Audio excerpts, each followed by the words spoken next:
Hello friends, welcome back. Today we're going to be looking into mpDAO, formerly known as Meta, which is a Meta Pool Governance Token. All you need to know on why this video is going to be worth watching every second is right on the screen. 79.70% APY. This is real APY paid out in ST near from protocol fees. You can get this simply by locking your mpDAO for up to 300 days. And I would encourage everyone to come to the Meta Pool portal vote section. And they've got a really nice slider here where you can daydream the amazing things you could buy depending on how long you want to lock your MP for. But this is surface level GigaBrain. We won't have to go too deep into the governance tokenomics reset because I did cover that on a recent video. But all you need to know is that the original Meta token was frozen in November, which makes me think that a lot of people forgot about it. And the new mpDAO token was just relaunched on May 1st. Couple of things that add to the spicy level of the opportunity. The new mpDAO token has originally been launched on Uniswap on Ethereum. And this is interesting because there's definitely a case of tokens on Near being undervalued for whatever reason. But more than 90% of Metapool's business and users are on Near. So if you were to make the case for an information asymmetry and potential opportunity to buy in before the token launches on the Near side as well, this may be it.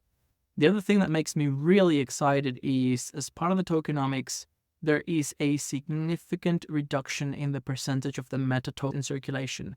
25% will be permanently burned. Damn, I really like a good burn.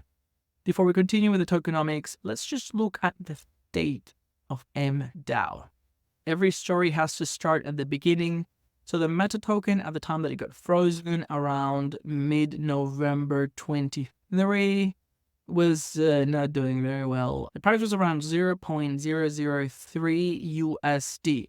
By the way, just in case you're curious, I'm not entirely sure what's happening here. The token is meant to be frozen. It seems like the contract was unfrozen, or for some reason some people are able to trade. I would advise anyone not to trade the old token, because if it did not migrate by the day, that token, as far as I'm concerned, is worthless or will be burned. So definitely be careful here. Let's look at mpDAO today. We're looking at the mpDAO chart on Dex Screener. The pair is USDT. It opens at a 10x increase. So we went from 0.003 to 0.03. So it is a literal 10x. And it's been doing well. It's been going up since it launched. So even though there is a 10x increase from the old price to the new price, if we take into account that the price of Near went up by 8, then there's barely really been a movement in the price of MP. Fully diluted valuation 19 million, market cap 19 million. These are very small numbers. So here we enter into the metaverse, no pun intended, because we're starting to see different opportunities in a playbook. The first one would be people that want to buy the mpDAO token because they believe the price may appreciate. They may be looking for some capital gains.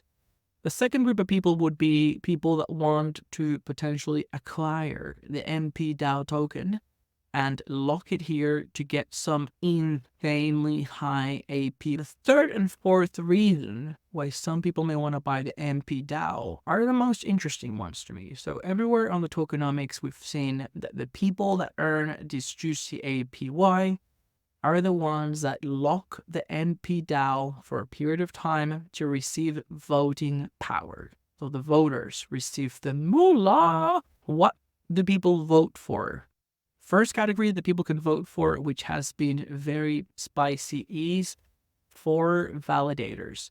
Metapool makes around 20 to 25% of all the Near delegated to them. So we can see total delegation here, 22 million Near to be assigned by votes over 5.5 million Near. That filter out by which validator has received the most votes.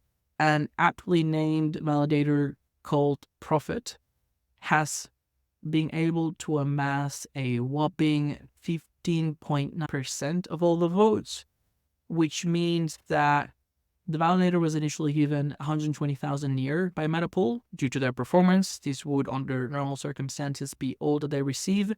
And thanks to all the voting power that they have been able to receive, they have received an additional 878,000 near, resulting in a total of 1 million near plus. In this category, there's a couple of possibilities. The first one, and the most obvious to me, would be someone with an existing validator or even interested in running a validator, that they decide to accumulate a lot of mpDAO to be able to delegate to themselves as much additional near as possible. If you're interested in running this play, all you would have to do is calculate how much it would cost you to accumulate a certain amount of mpDAO, how much voting power that gives you, and assuming you vote for yourself, how much additional near that can be delegated to your validator. From there, you would have to decide which fee your validator wants to charge. Bit of a tip. Pretty sure that MetaPool does not delegate to anyone with a validator that has more than 10% in fee. You can do some back of the envelope maths. So let's say you're charging 10% fee and the staking rewards are 8%. 8% of 1 million near would be 80,000 near staking rewards that the validator is receiving. Those are the people that delegate with the validator, and MetaPool is charging 6% of that. So this person will be receiving 4,800 near per year just on the near delegated to them from MetaPool at today's price of $8. They are currently earning an extra $38,000 just from the additional near that they have been able to assign to themselves thanks to mpDAO. And as if this wasn't good enough, the game theory here is amazing. So you delegate to yourself with mpDAO and you're able to make a bit of extra cashola. But let's say that the competition gets super spicy and now you've got 100 validators out beating each other. If you think about it, there's really a very small chance that you lose money, because all that's going to happen is, say that the near that you receive from delegation decreases because there's too much competition. Well, they must buy the meta from somewhere. So whatever you stop receiving from the additional delegation of near, you stand to gain from the appreciating value of the mpDAO. This is what time is of the essence. If you're one of the first and loyal 100 that are watching this video, this is your lucky day, friend.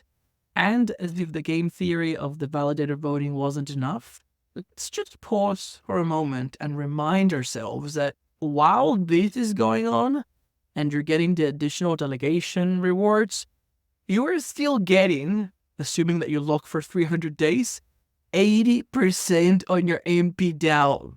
This is crazy. Anyway, so validators is the first option for people to vote with their mpDAO. The second option that people have for voting is grants.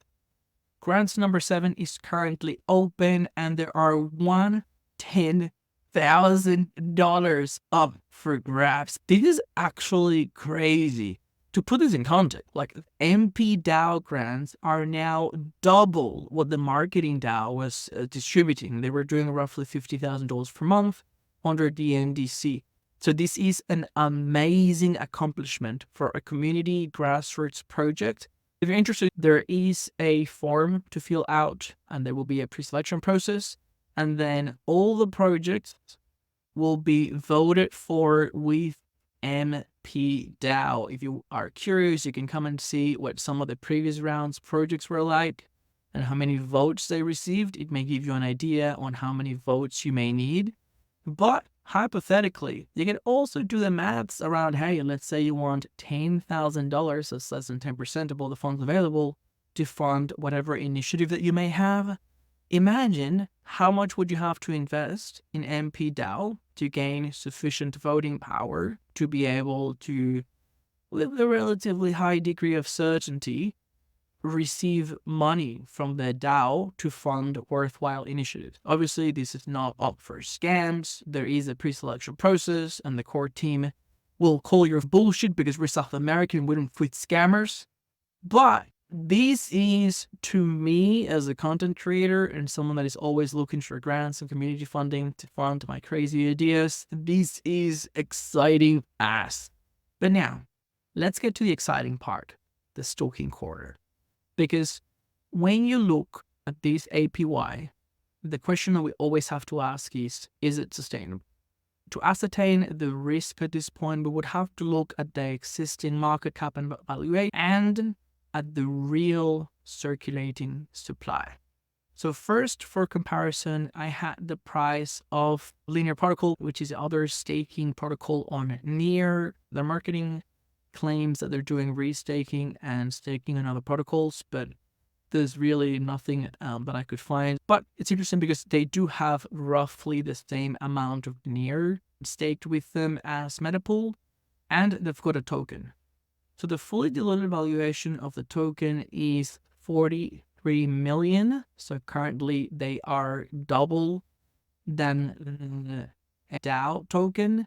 And even though the documentation does mention that they will be distributing protocol fees in the future, I couldn't find anything on their portal, which means that as it ends, LNR has twice the market cap, just over, than mpDAO, and mpDAO is paying out a chunky, I'm never going to get tired of saying this, 80%, while LNR holders, I guess it's just hopium. Where I got really excited was when I stumbled into the chart with the mpDAO lockup. Here, we can actually start to calculate how much mpDAO is out there. Like, let's say that hypothetically, crazy story, after this video, a bunch of degenerates want to buy the token. How much really is out there available to be bought? Let's put it differently. How many people have liquid mpDAO now ready to dump? So for this one, we're going to the Grafana dashboard. This is also available on the MP documentation. There's a ton of information here. Metapool really is very good with documentation, and honestly, this is an on-chain stalker's wet dream. But what we're looking at is the mpDAO locked trenches. So how many tokens are locked for how many days? And the mpDAO unlocking trenches. So basically, how many tokens will be entering the market? So let's look at the mpDAO locked trenches first. The first thing that will jump out to us is that there are just over 180 million tokens that have been locked. And if we go by days, there are roughly 32 million at 30 days. So if every one of those decided to dump on us, it would take them 30 days to do it. 60 days, 41 million, 90 days, 37 million, 120 days, 8.15 million, 180 days, 6.87 million, 240 days, 23 million, and 300 days, the largest cohort, 36 million. 180 million mpDAO tokens locked. And if we go to the unlocking trenches for how many tokens will enter into circulation, this is beyond interesting to me, because one thing I forgot to mention was that the meta tokens that were not locked in this smart contract will be burned. So we'll be looking into those numbers soon, but basically we can get to a pretty accurate number of mpDAO tokens in circulation, because we just looked at how many are locked, 180 million, and we can see how many are being unlocked. Outside of these cohorts, I think it's pretty much just the tokens on the liquidity deck, but we'll get to that in just 1 minute. So tokens that will be entering the market in 7 days or less, 0, 7 to 15 days, 45,000. Not that much. I've bought more than that in one transaction. 15 to 30 days, 1.8 million. And the list goes on. This is looking delicious. As always, the links will be under the description down below if you want to come and do some stalking yourself. But it doesn't end there, because I would not pride myself being an on-chain creep if we don't throw in Pikespeak. So on Pikespeak, I did something super degenerate. The thing I did was I searched for the meta token, and you can do this for any token on Pikespeak. And here you get a list of every single holder ranked by how much they hold. I started having fun going down this list, but I decided, let's get professional, boys. So I downloaded the CVS and imported it into a separate spreadsheet and did a couple of things. So the first thing that I did was I identified the meta vote contract that is the current platform. These are the tokens that were migrated to mpDAO. So we can see that accurately, the numbers check up. There were only 190,851,000 meta tokens that were migrated into mpDAO from users by being logged into the meta contract. And we can confirm that in Grafana here, to the dot, 180-ish mil locked, 5-ish mil unlocked, and I'm guessing that 4 mil have already entered circulation. And next thing that I did, highlighted in yellowish, was to identify all the meta pool controlled wallets, and they're all easily and beautifully labeled. So there's about 700 million tokens still controlled by the DAO. 250 million of these are going to get burned. And just to prove how degenerate I am scrolling like a maniac because this CSV file includes not only every meta token holder, no matter how small an amount they hold, it also includes people that must have held meta at some point, because there's a lot of people with a zero. This just keeps going forever, bear with me.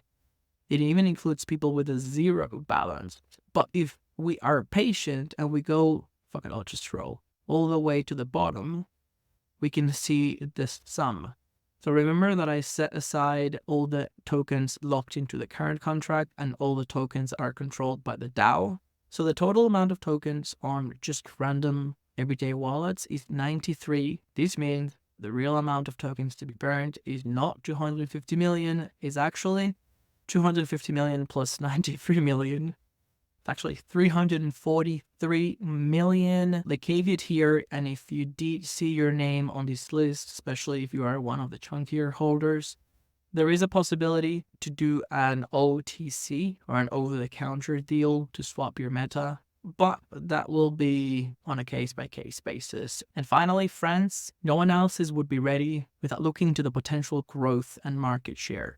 What is mind-boggling about NEAR, which is currently MetaPool's largest market, let's not forget that MetaPool is indeed a multi-chain protocol, and if you've watched this far, it deserves some alpha, so we can restaking. Yeah. If you look at the market share on NEAR, of the 508 million NEAR that have been staked, the vast majority, 530 million, are actually staked directly with validators. But when we look at the liquid staking protocols, Linear has only 24 million and MetaPool has only 21 million. Combined, liquid staking on NEAR is less than 10% of all the staked assets on the protocol. This seems very low to me, especially when taking into account that if you go to a platform like Borrow, you can use your ST collateral, so you would be earning staking rewards on your NEAR, and you're able to borrow assets such as very cheap USD stablecoins, and hypothetically, you could send the stablecoins that you're borrowing for 2.5%, 4% to a separate wallet and deposit it back in Borrow Cash and earn 20%. I also have a recent video on how to make the most of the rewards on Borrow Cash. So if I had to guess, there's a very strong chance that the percentage of liquid staked NEAR increases over time as the DeFi ecosystem matures. Another potential flywheel is looking at other networks. The TVL on Ethereum is quite small. It's just under 3 million. But one thing I may have forgotten to mention, mpDAO is still earning or accruing protocol fees from these networks. And these protocol fees will also be distributed at some point in time. So another potential bet that you may want to look at would be to assume that the share of the stake ETH is going to increase. NEAR could help bootstrap the Ethereum expansion. How? because the mpDAO token could do relatively well due to all the things that we've covered.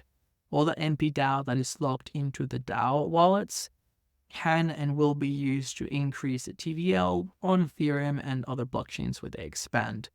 Now, the last thing, the bonus, is to have a cheeky comparison to other ecosystems just to get a sense of the things that could be. So Stader Labs, old friends that departed near, right at the bottom. Stader Friends token has a fully diluted valuation of 100 million. So that would be a 5x from what mpDAO is at now. And they've got a TVL of 568 mil, which is about 3.5x-ish what Metapool has. Stader does have a utility pool where you can deposit SD and earn 44.66% APY. I'm not gonna lie, I looked at it and I said, maybe liquid staking providers are good business. I shall go buy. But this is the biggest lesson. Always hover over the information button. I saw that the base APR is only 8.99% and the boosted APR is 35.67%. This just means that they're just distributing more and more SD from their DAO, which can have a downward pressure on price and less attractive to me. The real banger was when I started looking into Lido or Lido, depending where you're from. So Lido is the monster. They launched liquid staking on ETH before it was liquid. Yes, for the longest amount of time, you could not withdraw your Ethereum from Lido. They've got a market cap of 1.5 billion, which is actually insane. And they are currently securing over $28 billion worth of Ethereum. But it's not all about size, guys. It's how you use it. What I found fascinating, I didn't know if Lido had any revenue share. And going down the rabbit hole, I found out on their snapshot governance that as recent as a month ago, early April, there was a proposal to redirect 20 to 50% of future Lido DAO revenue from protocol treasury to LDO stakers, and it failed. 56% of people voted 1.5 billion LDO valuation. I'm not exactly sure how they voted against protocol revenue distribution, and I had to dig deeper. So I came to the original governance forum proposal where they explain, and I was blown away by the response from one of the strategy advisors. Apparently this was the second time that the discussion comes up, but what I found mind-blowing was this chart. Latest annual cost isn't 16 million, which honestly, I still think it's kind of high, but it was 100 million in 2023 and projected to be 50 to 60 million in 2024. Lido's surplus is 0. So therefore, there's nothing to distribute yet. So I'm not going to keep bashing a big horse, but what I'm going to say is there is definitely an opportunity in a very nimble team, and most of the team is in South America. Very good engineers, very cost-efficient structure, and I feel like a lot of ingredients are in place to cook something really nice. So friends, this is the end of the video. Let me know in the comment section below what you think, if it's a buy, if it's a sell, if you hold, anything that I missed, and I'll see you on the next one.